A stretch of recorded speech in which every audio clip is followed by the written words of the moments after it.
Welcome to Conversations with Cox and Kielseth, and to be more specific, that is filmmaker Alex Cox and myself, film curator Pablo Kielseth. Alex will join us by phone from his home in Oregon, while I sneak away from my office to call him from one of the projection booths used by the International Film Series, which has been screening foreign and independent movies at CU Boulder since 1941. We will keep our chats to about 20 minutes as we discuss whatever movie-related topics grab our fancy. Thanks for joining us. Okay, action. They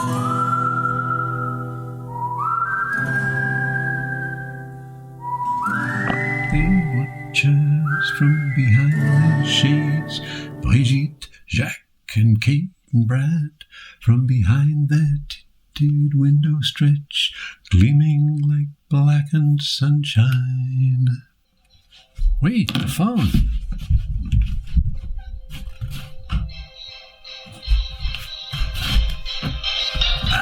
Here we are. Pablo. Alejandro.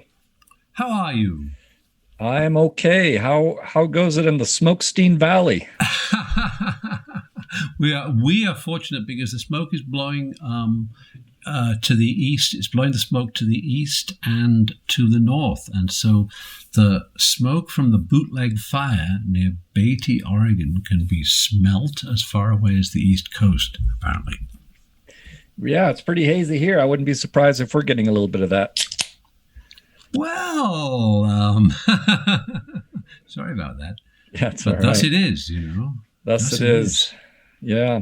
This is smoke season, but at the moment it's blowing all to the north and to the east. Yeah. And away from us. Well, speaking of, I don't know if this is a proper segue, but like speaking of smoke or smoke screens, we're gonna start our podcast today discussing a topic raised by a movie or a documentary, actually, that neither of us have seen yet, which might seem kind of blasphemous. But let me let listeners know what we're on about. So I was reading an article in the New Yorker by Helen Rosner, and it's about the new documentary Roadrunner, a film about Anthony Bourdain.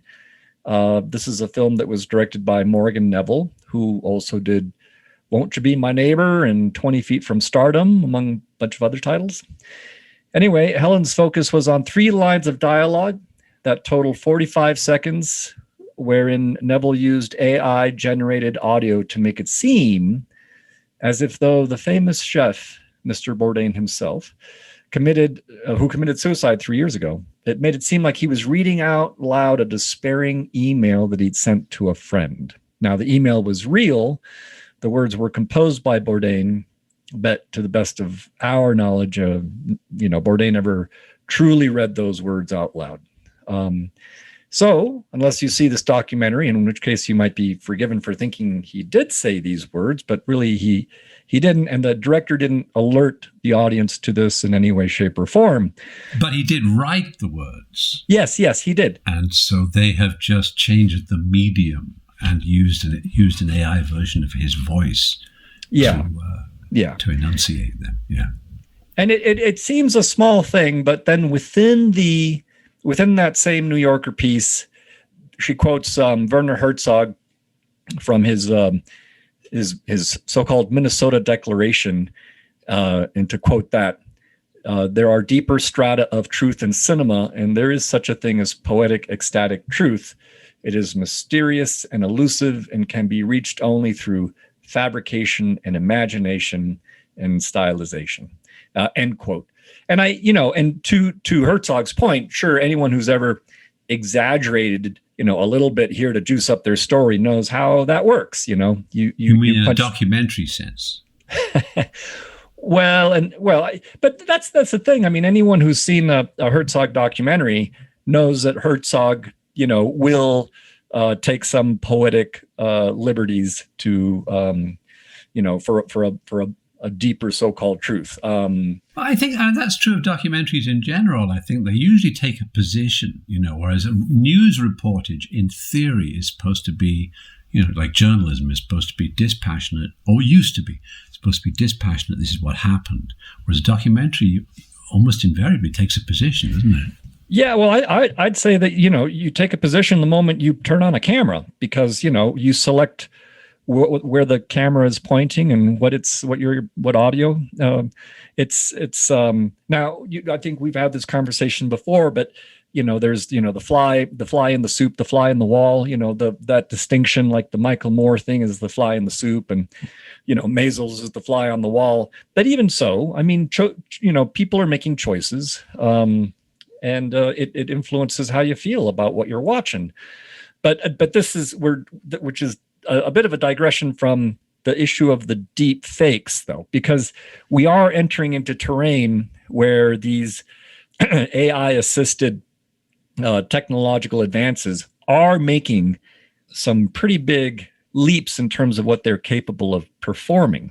And whether it was particularly wrong of this filmmaker to do an AI version of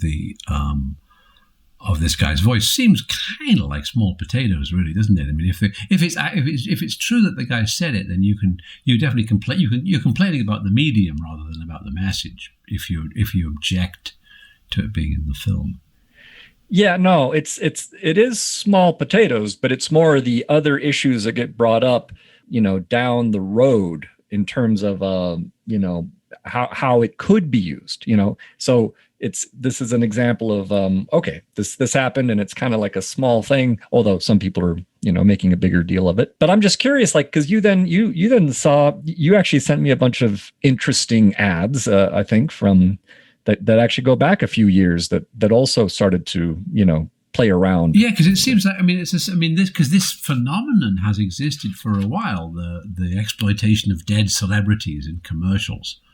Yeah, is the most famous one I think probably is the Steve McQueen Mustang commercial. Where they use clips of McQueen matted into a Mustang commercial. To promote that brand long after he was dead, and then a better done one is the Audrey Hepburn candy bar ad. Have you seen that? Yeah. Well, that was what was interesting is you had a link to a whole bunch of them, but several of those had already been pulled down. They had, yeah. I think that the Audrey Hepburn you can still find. It's quite famous, and it's very well done. But again, it's all using footage from other films to create a new story in which she's riding on a bus in Italy, and the bus gets in a traffic jam, and then the dashing guy in the Fiat pulls up next to her and offers her a candy bar, and so away they go. And it's all invented, it's all done through the magic of digital editing and digital recreation, and it's very well done. But again, it's like the exploitation of a dead celebrity. That one of the ones I sent you was a terrible one for Radler beer. Did you see that? I did see that. The only thing is, I do have to say, I feel bad for Elvis because they're always, he always gets. They always make fun of the fat Elvis, but because it had that last shot of him trying to hide behind a palm tree, and and he can't, of course. So. Yeah, and the conceit of the commercial is that he's living on this. He's in hiding on this tropical island with Marilyn, Tupac Shakur, Bruce Lee, John Lennon, Kurt Cobain, and others, right? And so the idea is actually kind of great, but it's not very well executed. None of them look like their character. Well, what was interesting to me was the Martin Luther King one. Oh, incredible! Do you want to describe that for listeners, since this is a podcast and we can't do sock puppets for it? It's amazing. I mean, it's hard to find this one too. You actually, if you do an internet search for it, it might be hard to find.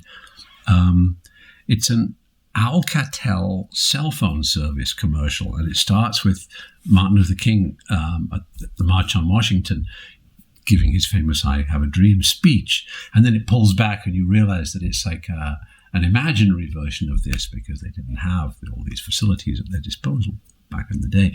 So an enormous crane swoops back and reveals that Martin Luther King is speaking to an empty mall. There's nobody there at all. He's delivering the I Have a Dream speech to nobody. And the reason is because he didn't bring his Alcatel cell phone with him, And then they cut to well, luckily he did have his Alcatel cell phone and could call up a million of his friends. And so then they show the final mall full of people for the I Have a Dream speech. What did you think of that? Well, I mean, it was interesting on several levels. It's blasphemous, of course. It's also effective in terms of what it's trying to do in terms of the message it's getting across. But it's also interesting because I don't know if you ever saw Ava DuVernay's Selma, but in that movie she actually did not use any of King's speeches word for word. She avoided it. And why? Because copyright. Because she knew that she would have to get permission to use those speeches from King Incorporated, which had already sold the rights to Steven Spielberg.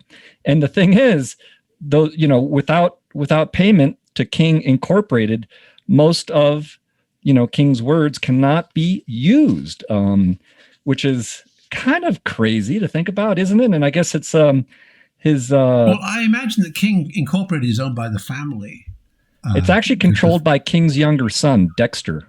And he's been engaged in bitter disputes and much litigation with the other King children. So it's crazy. I don't know. Well, I knew that the speeches were under copyright, and so I thought that the family must, or somebody, whoever controls the rights, must have licensed them to Alcatel for the cell phone commercial. So, and then it's interesting too because, it's too bad about the family fighting over it and the whole copyright question. Whether they should even be copyrighted when they're so important is a good question. But I did think it trod an uneasy line, the blasphemous cell phone commercial, because it celebrates the I Have a Dream speech. And it's very respectful of King. It's just lucky that he had his cell phone that day. Yeah, I think what it might also fall into, and of course you're familiar with this as a filmmaker, and how it's the many ways in which rights get parceled out. So perhaps it was a little bit easier to license for just the for Germany maybe. Because every terrain has its own rights. I see. So is that what I wondered where it was from, because I thought Alcatel was a French company, so I wondered if it was for France. Oh yeah, and I could be wrong. I'm just saying that. No, you might be right. It might have been done for Germany. Yeah. Well, no, I'm just saying that every terrain has different copyright. Things might be a little easier in one country than it is, say, in the U.S. Depending on, I guess, how Dexter is feeling about it at any given time. But so I would like to actually take this opportunity to just give a plug to Edward Snowden, who can be followed on Substack. He had a conversation with Daniel Ellsberg this last 4th of July, and anyone can easily listen to that. And it touches on what freedom of speech means, especially now when anything and everything you say is recorded and stored in perpetuity, and here's the key word, and indexed. Now, and then that, of course, makes you wonder, well, who owns all this data? And we know, of course, it's basically, a bunch of corporations, depending on where that data is stored. If perhaps it's on Facebook, perhaps it's with the cell phone company, but it's going to be with corporations. And these are the same corporations that are putting billionaires in dick-shaped rockets up into space, or who are stacking the halls of power with their preferred politicians. And so we, as individuals, we're naked before all this power. And it's just, but again, it's just fascinating, because I guess how I'm going to bring this all the way around, we started by talking about the desecration of dead celebrities whose basic likeness is being used, and and then AI, which can now mimic your voice and do all kinds of things. And your face as well, yeah. That's right, because you got facial recognition, you got voice recognition, you got et cetera, et cetera, et cetera. Now, celebrities basically tend to be at the forefront of all of the, sort of deep fakery. But the fact is, we all exist out there in data points in so many different ways and on so many different structures. And all of that information is basically owned by corporations, and it's fair game. Basically, they could, if you suddenly rose to a position where you started to make noise or started to unionize or something like that, it would be a piece of cake to go into that data stratus, the strata of data, and basically put together something that maybe looks like you and sounds like you doing outrageous things. Or, frankly, maybe they don't even need to do that because they just have so much information on you. All they have to do is, basically share your web history or something. It's just another, but it's interesting, isn't it? It's another COINTELPRO activity. It's another way for the establishment to knock down inconvenient class enemies, But the struggle continues, But you're right. And but I think the thing is, we've always assumed, one would have been a fool to assume that one's telephone calls weren't always monitored for decades. We all knew there was this project called Echelon that the NSA had even before Edward Snowden, and that they were hoovering up all the international phone calls. And it was quite likely they were hoovering up the domestics as well. And so I always had, assumed that the telephone was unsafe. And then came the internet, and for 5 years or something, the internet was like, yippee! And ever since then, you're right, it's just been a kind of surveillance device and information gleaning mechanism for the corporations and their government. Well, it was also, we just saw actually the Israeli cyber surveillance company, NSO Group. They just got sort of smoked out for Pegasus, the spyware crap that's basically been just being sold to different despots and, dictators to... And WikiLeaks Vault 7 revealed that the CIA and NSA have developed all kinds of malware which leaves with it, traces in Cyrillic, so that it looks like the Russians did it. And then New York Times, whoa, we just discovered this incredible breach of security, and blah, blah, blah, and there were traces of Cyrillic in it, and it must have been the Russian, and you said, yeah. Anyway. Well, good Lord. Hey, but I got some more instances of this phenomenon that we were talking about, though. Not to distract, not to. Oh, sure, no. Go ahead, please. Yeah. The Snowden Ellsberg discussion sounds great, and I hope that there's a transcript of it too, because I'd love to just read it. Okay. I'm sure there is. Yeah. I bet there is. But I was going to say, in terms of what you were talking about at the outset, the recreation of dead people in movies.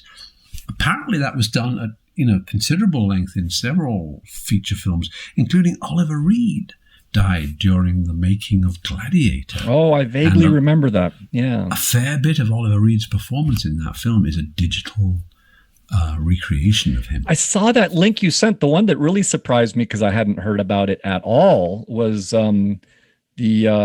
what was it for Brandon Lee, the son of Bruce Lee? Yeah. He was killed in an accident, and they had to recreate him. Yes. That one made a lot of news.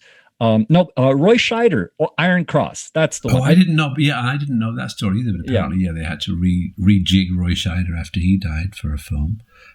Fred Astaire, they recreated Dancing with a Vacuum Cleaner for the Super Bowl. The people who did that will go to hell. Yeah. And Bela Lugosi apparently died during Plan 9 from Outer Space, didn't he? Didn't Ed Wood have to double some Bela Lugosi? Well, shots? I think a double is fair game, but then it's a little bit different when they're actually saying lines and you've got the camera on them and from the front. And yes, that's right. Yeah. When they're actually being digitally rejigged, it's different. You're right. Yeah.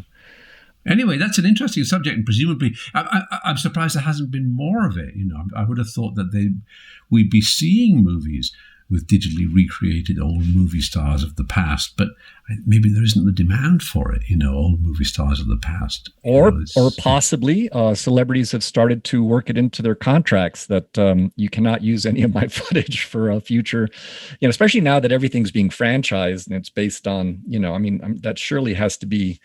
It's also it's sort of a liability, because if you're about to start a franchise and you're hoping to make 6 or 7 movies of whatever, if one of your main actors dies, then all of a sudden what happens to the franchise? I mean, of course, in the past, they would just write out the character, but if it's the person who's holding the lead, I'm wondering if there might be contracts now where the studio might insist that the actor basically give up rights to their likeness and their voice for any.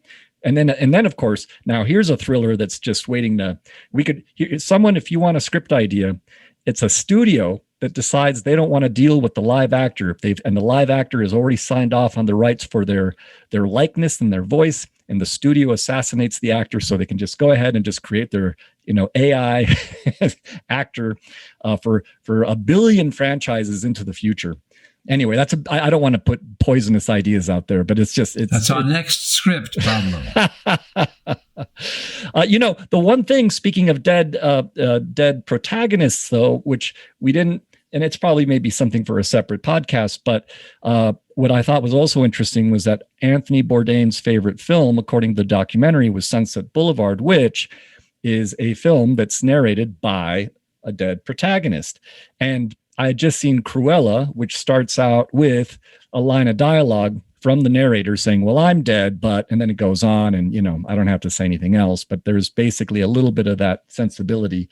And I was thinking, well, there's actually not that many films that do that. I mean, Occurrence at Owl Creek Bridge or Jacob's Ladder. Well, actually, Disney, though, it sounds interesting because didn't Disney do that, the Mexican cartoon, which was about the afterlife? Yeah, well, that's a little bit different because they're in there. Remember? So maybe Disney are getting into the afterlife for some reason. Maybe there's an afterlife market. That would be a subsection, because I'm talking about dead people where it's just like they don't talk about the afterlife. It's just they're actually commenting on what's happening even though they're dead, and we don't know what's going on in the afterlife. So, and I one final note, just and this will be in closing, I guess, but I do just want to say with a note of sadness that I found out that Jerry Grinnelli passed away. He was the drummer who many people will know for his work with the Vince Guaraldi Trio on a Charlie Brown Christmas special.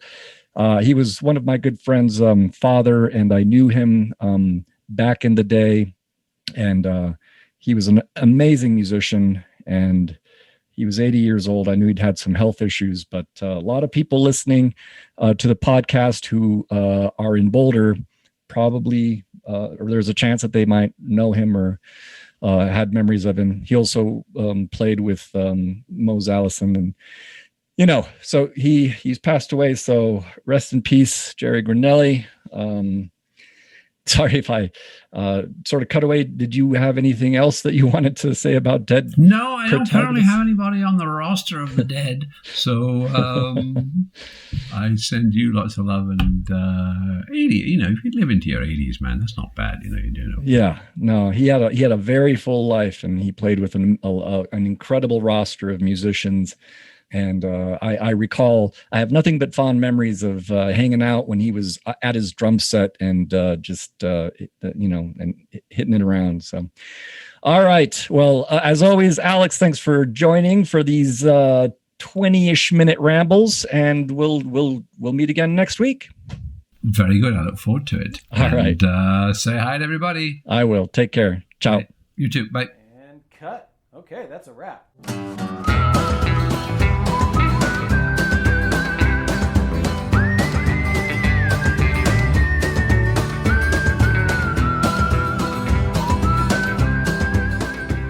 Thanks again for joining Alex Cox and myself today. I'd also like to thank Jason Phelps, who provides our audio support, and Ted Thacker for permission to bookend our conversations with excerpts from his song, The Ballad of Slim Cessna. If you'd like to email us with any suggestions and or comments, you can send those to pablo@internationalfilmseries.com. Again, that's my first name, Pablo, @internationalfilmseries.com. And don't forget, the best way to fall in love with movies is to watch them on the big screen, with extra points for sainthood if you support your local and independent community art house theater. That's where you'll always find the real magic.